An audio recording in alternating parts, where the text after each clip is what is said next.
Hello, and welcome to Your Story, Your Tune. This is the place where we share real stories from listeners and viewers like you. Moments when life shifts, when something changes, and a particular song becomes woven into the fabric of that experience. Tonight's story is about finding your way back to the world after loss. It's about friendship, the turning of seasons, and those fragile first steps towards something that feels like hope.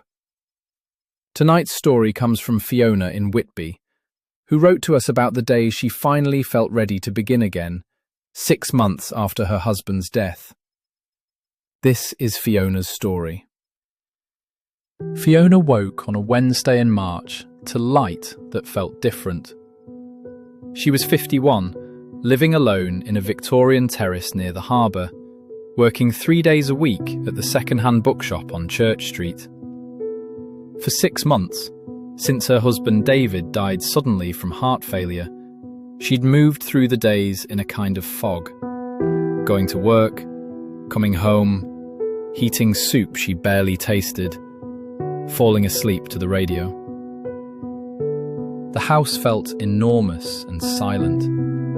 Friends had rallied at first, bringing casseroles and company, but as winter wore on, Fiona had quietly withdrawn. It was easier, somehow, to be alone with her grief than to keep pretending she was managing. But that Wednesday morning, something was different. The light through the bedroom curtains had a warmth to it. She could hear gulls calling, sharp and insistent.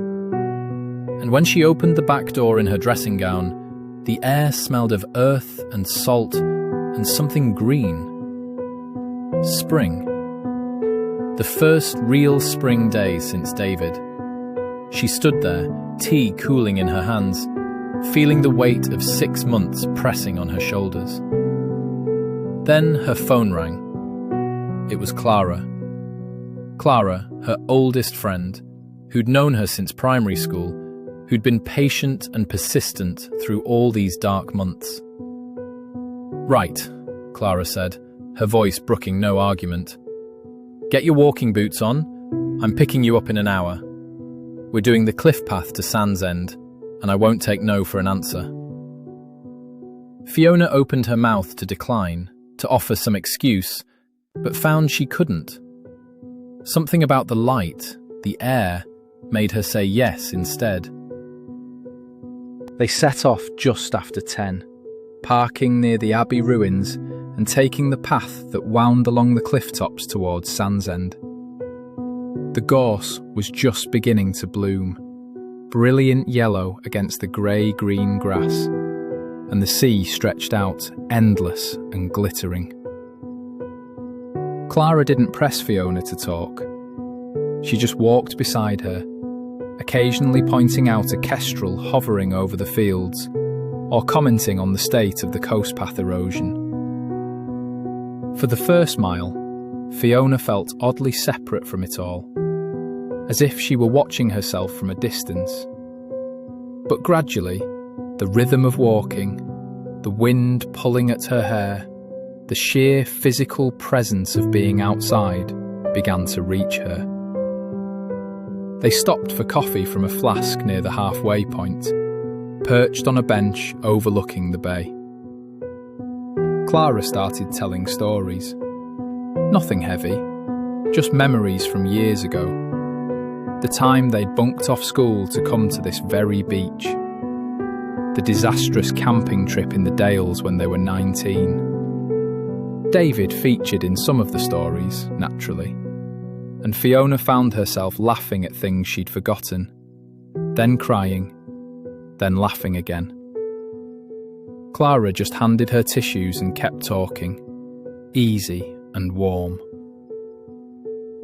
"You know what David said to me at your wedding?" Clara said eventually. "He said, make sure she doesn't disappear into herself if anything happens to me. Make sure she keeps living." Fiona felt something crack open in her chest. She'd been holding herself so carefully, so rigidly. afraid that if she loosened her grip, she'd fall apart completely. But here, with the wind and the sea, and Clara's familiar, beloved face, she felt something shift. They walked the rest of the way to Sand's End, then doubled back along the beach, shoes in hand, paddling in the shocking cold water. By late afternoon, heading back to the car, Fiona felt lighter than she had in months. Exhausted, wind-battered, tear-stained, but lighter. As they reached the car park, Clara said, almost casually, "There's a thing on tonight, actually, at the community centre. Watercolour class.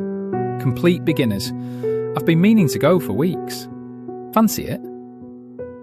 6 months ago, Fiona would have said yes without thinking. 2 hours ago, she'd have made an excuse. But standing there, salt on her skin and the memory of laughter still warming her, Fiona felt something unfamiliar stir. Not happiness, exactly. Not yet. But possibility.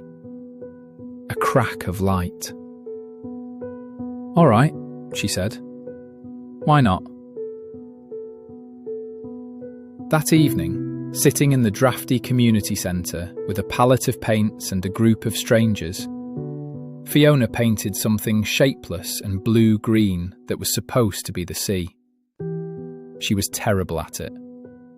But Clara, beside her, was worse, and they laughed until the instructor gave them a look.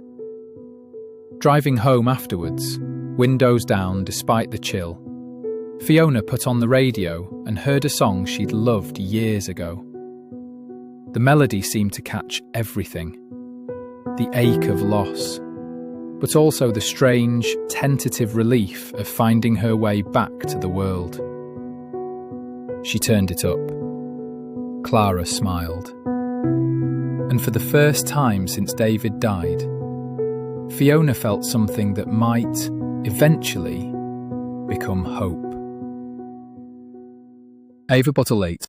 Sometimes healing isn't dramatic. It's a spring day, a friend who won't let go, and the courage to try something new. And the song that means everything to Fiona?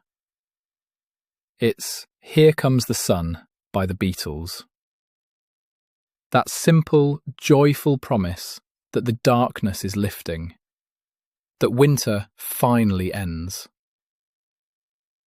We can't play it in the video due to copyright, but it's the song that marked Fiona's first step back towards life. I will leave a card and a link in the description for you to enjoy Fiona's song. If you have a story you'd like to share, we'd love to hear it. Until next time, this has been Your Story, Your Tune.